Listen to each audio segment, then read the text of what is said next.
Did you know Lupa has different outfits based on her forte? Also, her dodge counters have some pretty insane iframes. Hello Sweetisms! Lupa is finally releasing, and she feels like a fusion of Brant, Changli, and Shorekeeper. You'll see what I mean soon. Lupa is very strong, but there's a caveat. To unlock her full potential, you'll need 3 fusion resonators on the team. In this video, I will go over how Lupa works, her buffs, team synergies, build, and my polling recommendations. Here's a quick overview of Lupa. Lupa is a fusion sub-DPS and support. For reference, on a team with Changli and Brant, Lupa will only deal around 20% of the overall damage. Don't be fooled by that number though. While she herself doesn't deal very much damage, her buffs are insane, and she enables the team to deal a lot more damage overall. I'm gonna go over her buffs first, since they're the most important part of her kit. Lupa has 4 main buffs, 3 of which are triggered immediately after her liberation. Her most important buff is called Glory, and it gives everyone Fusion Res Pen, scaling with the number of Fusion Resonators on the team. With 3 Fusion Resonators, you get an extra 6% for a total of 15% Res Pen.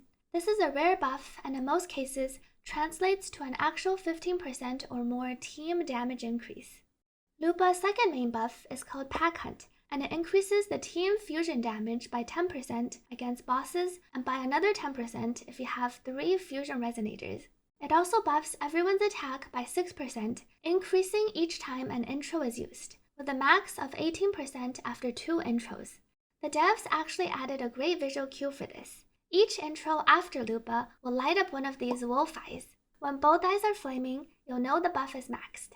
This is also how you unlock her SP intro. Just like Shorekeeper, if you intro at least twice and then back to Lupa within 35 seconds, she executes a special empowered intro that deals a ton of damage. You always want to trigger this.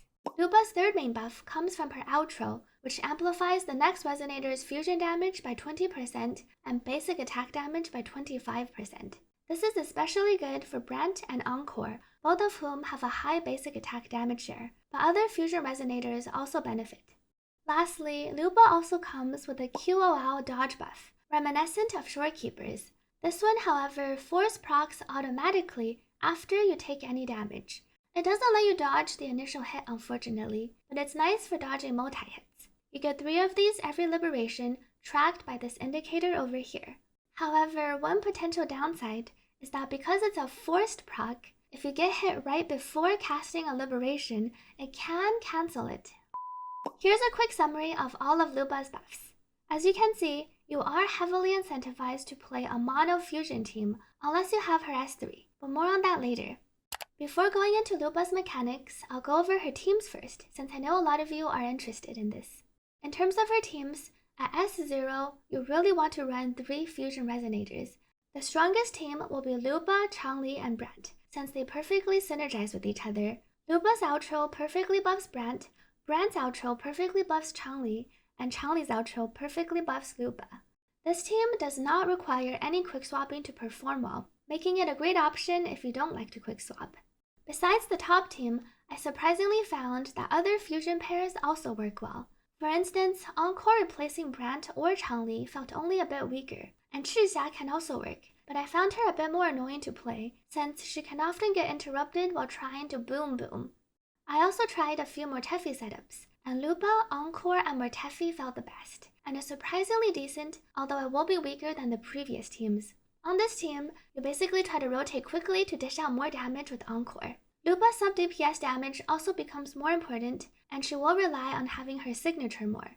As for Shorekeeper, while she can work as a Brant or Changli replacement, because she disables the 3 fusion resonator buffs, I found her to generally perform worse than Encore or Chixia, unless you're really good with quickswapping or Brant double anchoring. Next, here's how Lupa's kit actually works. Lupa has a ground and air basic attack sequence, and if you time her basic 4 correctly, she can directly launch into her mid-air attack. Stop! Why does the 2x make my voice sound so much higher? Anyways, here's what you actually need to know. Lupa's rotation and mechanics are quick and simple. While you can try to fill up all her forte before using liberation, like Changli, her multipliers are so low that optimally, you almost always just start with liberation. Lupa's Liberation instantly fills her Forte and unlocks a special skill which you cast right away by either pressing Basic or Skill. This ability will consume the Forte but activates all of Lupa's buffs, and for the next 12 seconds, you can fill up her Forte again at 500% efficiency. As you can see, it's really quick, like 2 hits quick. After Lupa's Forte fills up again, you'll want to convert each half into a wolf head. She can convert this in 2 ways, but following Liberation and her special skill, you're already in midair, so after midair 1 and 2, you can directly convert with her midair 3, and then just press basic attack right after to convert the second half. With 2 wolf heads, Lupa can cast her Sick Forte skill, which receives a 30% extra damage multiplier during her Liberation.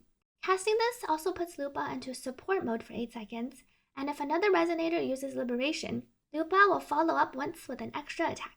This looks cool, but unfortunately it doesn't deal very much damage. She's showing up for moral support. Quick tip here, Lupa's second conversion attack doesn't deal very much damage and takes quite a bit of time to cast, so it's a great ability to quickswap off of. But if you don't want to quickswap, you can also cancel by just jumping, and then you can cast your Forte skill right after.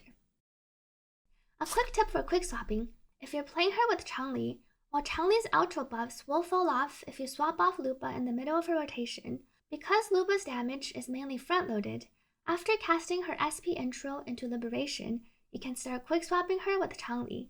As an example, you can go midair 1 on Lupa, Changli skill, midair 2 on Lupa, Changli True Sight, midair 3 into Changli skill, Lupa basic to convert, Changli True Sight, and then press her enhanced skill and swap off.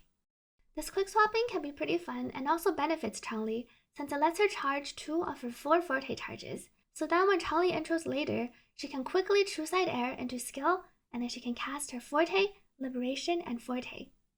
Here's Lupa's overall damage breakdown. As you can see, her multipliers are fairly low and her main damage comes from her SP intro, Liberation, and Forte skill. Roughly 70% of her damage share is Liberation damage. Fortunately, her rotation is fairly short and also quickswap friendly.